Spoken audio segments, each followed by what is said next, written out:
I'll go. Go ahead and move it closer if it looks better.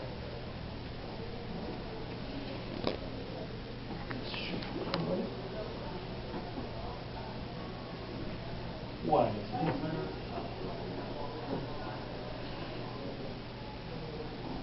that okay? Yeah.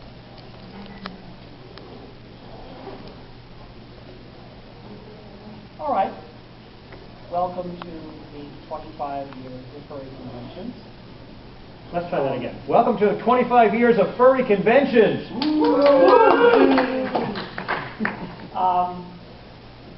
The fact that we suggested this to the programming committee and that they only put the two of us on the panel probably means that they want us to talk about the furry conventions that most people don't know about.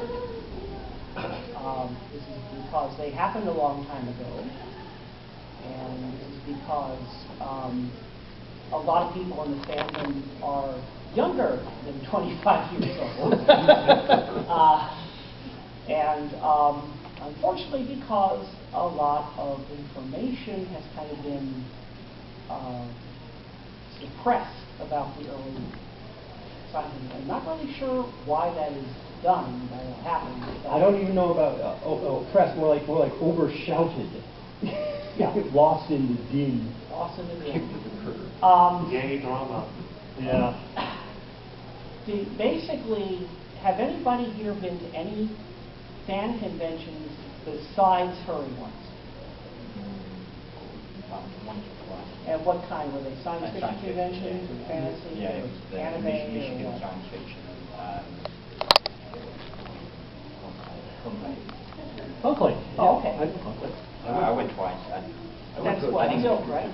No, that's a general. Okay. General sci-fi. You had film, you had writing, you had.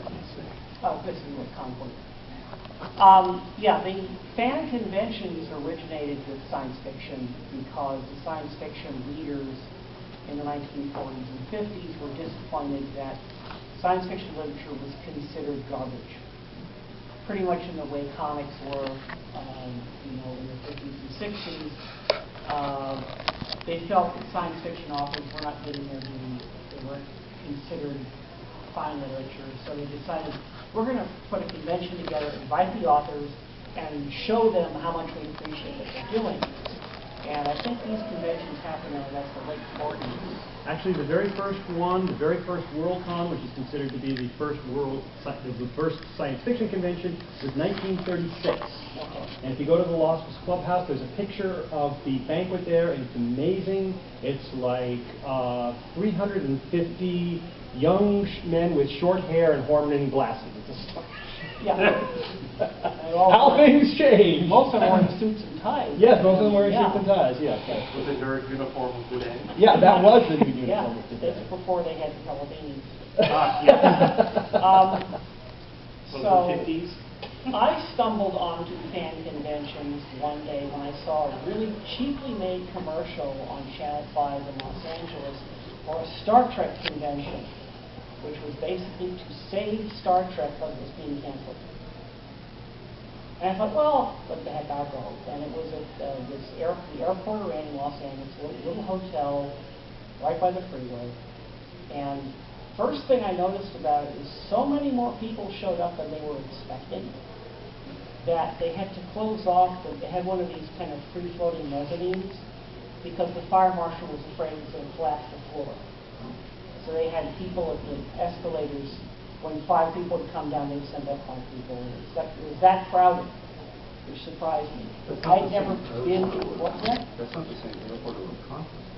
No, this is LA. No, that was the first Star Trek convention, wasn't it? No, that was the first one on the West Coast. Okay. First Star Trek convention happened in New York City, and that was the one where they basically had 10,000 tickets to sell, something like that, for the convention. They sold them through Ticketmaster. Ticketmaster made a mistake and sold 70,000 or some ridiculous amount. Like, it was way more than they could handle in the building. And this is the first time I went into a group of people having a convention who weren't actually involved in an industry, but were just fans. They had a complete cardboard set of the Enterprise, you know, helm room, you know, the control room that looked better than the one in the TV show. You know, it was like incredible. And I'm going, wow, these people just do this because they like it. They're not getting paid for it. And I ran into some people there who told me, well, these aren't the real science fiction conventions. These are all media. The real ones are about literature. And I go, well, I've never heard of those. Apparently, they didn't publicize except out of their own group. And back then, it was all letter writing and fanzines and stuff like that. Yes, there was a time before the internet. Yes. It's hard to believe, but there was. Communicating by pigeons. Yes. Pretty much, yeah. So I started going to the fan conventions, and the ones that sat on the cusp, Ejo Trimble in LA and her husband and friends put on a convention called Equicon FilmCon, which originally was just a convention that celebrated science fiction movies and television. Because back in those days, if an old science fiction movie might show up, cut to smithereens on a Saturday afternoon movie on an independent station, if you wanted to see it, you weren't going to. But you could rent films in those days. So they go through the film catalog of 4 or 5 rental companies and rent all these films on 16 millimeter and have a convention where you just literally had 4 film rooms running 24 hours, and they'd show science fiction films for a whole weekend. That kind of kind of collided with the Star Trek conventions and kind of became the first big science fiction convention. The World Science Fiction Convention fluctuates in size. It didn't get above 4,000 people, I think, until Arizona, was it 19... I think 84 is still the record holder. Yeah, the Los Angeles 84. Los Angeles. Hello. Hi. That would be 8,500 people. Yeah. Just checking if there's anything you need. Water. We appear to be doing quite well. Thank you very much. Okay. We should So, probably. Oh, sorry. I liked it. I went to them. I found out that if you bought a membership, like at Equicon, there was very little chance you'd actually get to see in the movies because the lines were like around the whole hotel to get into these theaters. And they were very, very strict about how many people got into them. So you had, 6,000 people at the convention and 4 theaters that held 200 people each. And it was like problematic. So I found a loophole. I walked into the Gopher Hole and said, I can run projectors. And they said, oh, yes!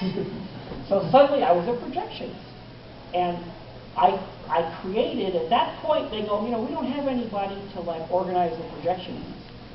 I said, I'll do that. So I said, okay, you're head projectionist. Give only people who know how to do this, because we don't want to ruin the print. We don't wreck the films. They're rental. So I get people, and we have a little classroom. We had a projector we used for rewinding films. Show me how you can do this. Show me that you know how to load a projector and run it and all that kind of stuff. And I made a rule that said all the film rooms needed backup projectionists. You couldn't leave the projector running. You had to stay there the whole time. Having a restroom break, or you forgot to eat, or something like that, you needed backup projectionists. So anyone who was a projectionist got to stand on the platform with the projectionist and watch the movie. So all the people who were projectors got in every movie. Some movies there were 20 backup projectionists. So essentially, that's how I got into running cons, not just going to it. It was the whole projectionist thing. And then later, when videotape recorders became a thing, they were $1,200. The tapes were $20 a piece. Not many people were investing in them. But a few people, like my friends and myself, were going, hey, I want to record stuff to show other people. I don't really have anything in mind to record for me, but I'm going to record episodes of this obscure show. This happens to be on reruns. And so all of a sudden, there was a room for video screenings at science fiction conventions. And I knew the people that had the recorders and all the tapes, including the professional format large pneumatic 3/4-inch cassettes, before Betamax, before VHS. So I would bring, at first I just kind of bootleg. I just brought the VCR, found a TV set, and we'd show tapes in my sleeping room. Then at a LOSCON, the Los Angeles Science Fantasy Society in Los Angeles runs a yearly convention. And I think Thanksgiving it was weekend. LOSCON 1 that I ran a video screening room in my room, and even showed, what year was that? 70? No, wasn't 74. Weren't we just having LOSCON 40? Wasn't that this year? Yeah. Yeah.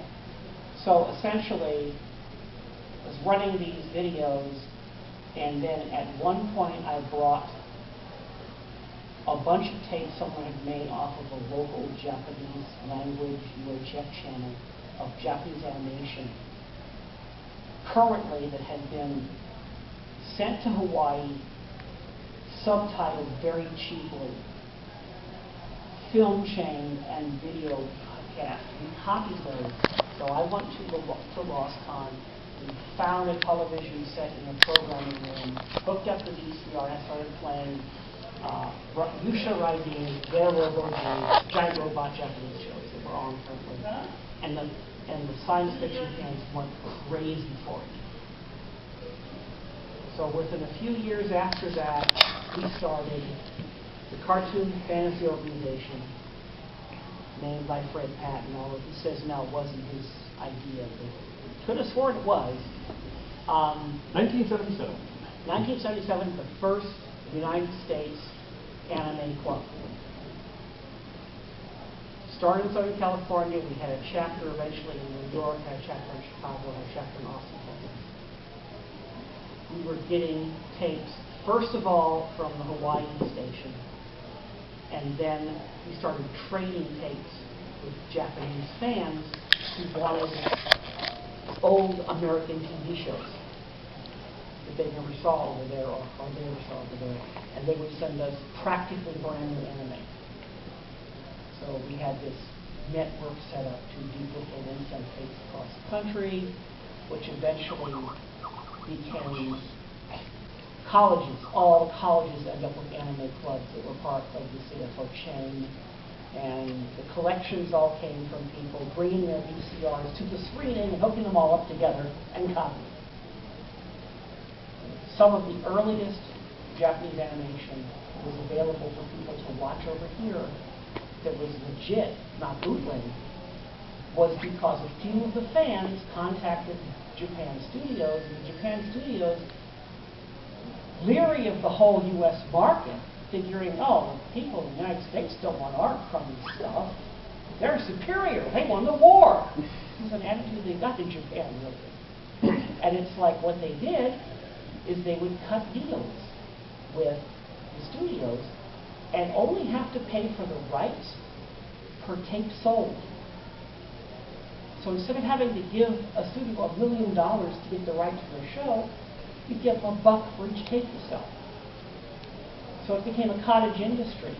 So we wouldn't have anime in this country if it wasn't for these fans. So it started these little companies. Eventually the studios got wise. They were already distributing in Europe. And they went, wait a minute, we can distribute in the US too. And they started doing it. And then we have it on TV now, we have the cable. You have a question? Do you think that their attitude was really, oh, Americans don't want our crummy product, or do you think it was like Americans don't understand Japanese anime and they're just not going to be in it? Well, what happened was at one point, does anyone know who Osamu Tezuka is? Dr. Osamu Dr. Tezuka. Tezuka? Look it up. Wiki it. He's kind of like the Walt Disney of Japan. He created Astro Boy, King of the White Lion. Which every furry should know about. We He happened to be in this country for Comic-Con in 1980, and we invited him to one of our meetings. He came with his translators, and he was the one that told us, he goes, no, the Japanese feel inferior to anything American. And one of the hardest things he did was convincing his studio that was backing him to sell Astro Boy and Kimba to the U.S. To do actually a good U.S. dub and put it on television, even though, like he said, they ate it up. Once it was on TV, the American fans went crazy for it. But trying to convince Fuji TV to negotiate with the Americans, they were going, they won't talk to us. We shouldn't even bother with. Getting a little ahead.